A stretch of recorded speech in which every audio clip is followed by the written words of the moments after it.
Start your day with Morning Edition and wind it down with All Things Considered, only on KPBS. From global headlines to local stories, stay informed, inspired, and connected. Tune in daily or listen anytime at kpbs.org.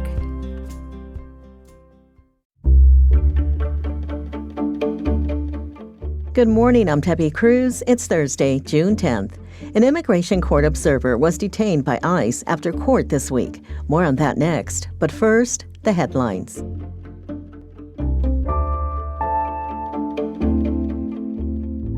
According to a new survey, most people living in the South Bay say Tijuana River pollution is altering how they live their lives. In November, the CDC asked more than 2,000 residents how ongoing sewage pollution affects them.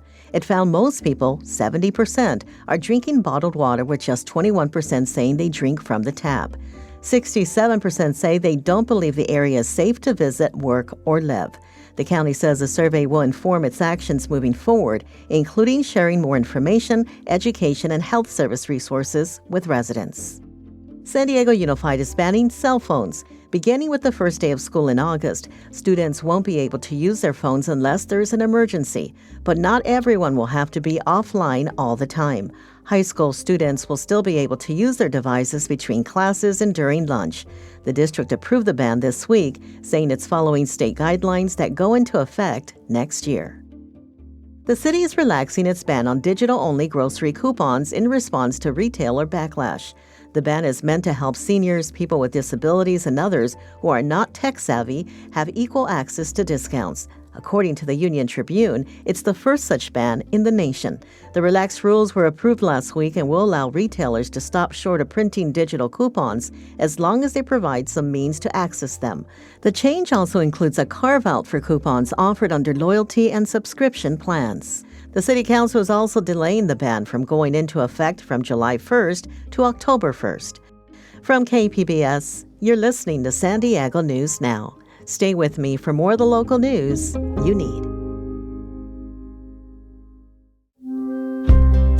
Start your day with Morning Edition and wind it down with All Things Considered, only on KPBS. From global headlines to local stories, stay informed, inspired, and connected. Tune in daily or listen anytime at kpbs.org.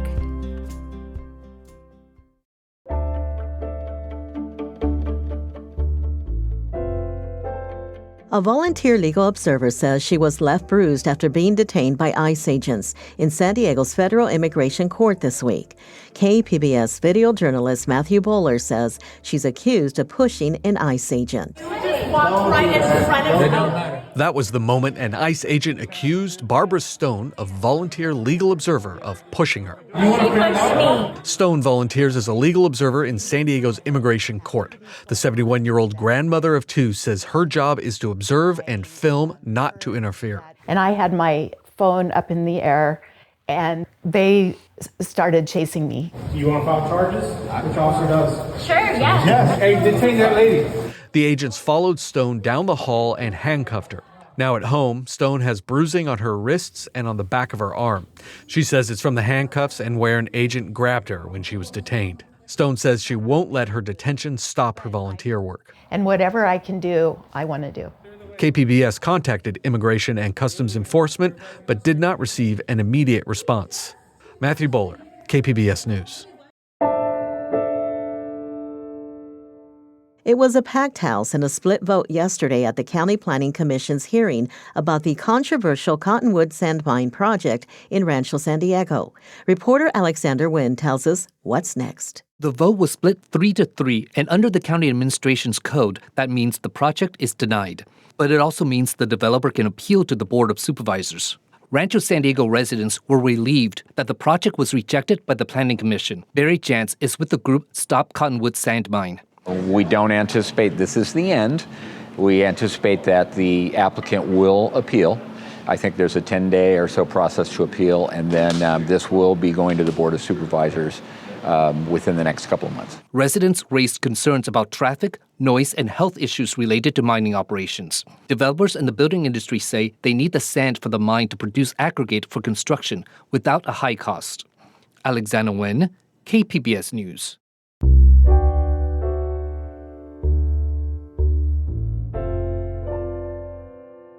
UC San Diego political scientist Barbara Walters studies threats to democracy and is the author of How Civil Wars Start and How to Stop Them. Today, she says the United States is not fully a democracy, nor completely autocratic. In the second part of KPBS's interview, Walter tells reporter Amita Sharma what civil unrest in the United States might look like. Most people, when they think about another American Civil War, they think about an 1860s version of a civil war. And they immediately think that will never happen again. And they're right. And the way to think about that is really to think about it more like an insurgency, more like guerrilla warfare, where you have militias that are operating in different parts of the country. Sometimes they're coordinating with each other, and sometimes they're operating independently. And they're not interested in engaging the government. If these militias were to try to attack the U.S. military, they'd be destroyed. And so they're smarter than that. So part of the title of your book, How Civil Wars Get Started, is also how can they be prevented? How can they be stopped? Well, if you go back to first principles, if having a weak democracy and having your population be sort of fixated on identity rather than unity, then if you fix those two things, you're gonna be in the Denmark category. Nobody worries about a civil war in Denmark. So reforming our political system would be the very first and most important thing to do. So then the question is, okay, what are the other ways that we can prevent the rise of political violence? I think the single easiest and most immediate thing that we could do, and also the cheapest for everybody except maybe a few tech moguls, is to regulate social media. The 5 biggest tech companies in the world are all American companies, and they are essentially unregulated. When I say regulation, I do not mean regulating content. I am all for Facebook allowing any or Facebook or Google allowing anybody to put whatever content they want on social media. I mean regulating the algorithms that these tech companies have produced that disproportionately spreads particular types of messages. And they're spreading messages that we know tap into people's deepest, darkest emotions, their fear, their anger, their sense of threat. So let people put whatever content they want on the internet, but don't allow tech companies to take the most incendiary types of information and spread it to the widest possible audience. It is absolutely unfathomable for people to believe that civil war can happen here. Why is that? It's because we love our country. I love my country. I love my neighbors. I'm so proud of living here. And I think it's human nature to deny, to try to ignore, to gloss over our worst tendencies. Until it's too late, until there's no possible way that we can deny it anymore. So I think, we've lived in a time since the end of World War II that has been the most peaceful, the most prosperous, the most democratic time in American history. And everybody has a status quo bias. We all think that the way we're living, the way things are today are the way they're going to be tomorrow. And life has been really good. And so it's really very, very hard to think that anything different can occur. But America has had a civil war. We have had one of the most destructive civil wars that any country in the world has ever had. So it is absolutely possible here, and Americans are capable of that. It's just that we don't like to think about it because who wants to think that way? What keeps you up at night, and what gives you hope? Actually, what keeps me up at night is the thought of Donald Trump or Donald Trump 2.0 actually succeeding and the United States becoming a dictatorship. And that keeps me up at night, not only for my country, my family, but also for the rest of the world. That was UC San Diego political scientist Barbara Walter speaking with KPBS's Amitha Sharma.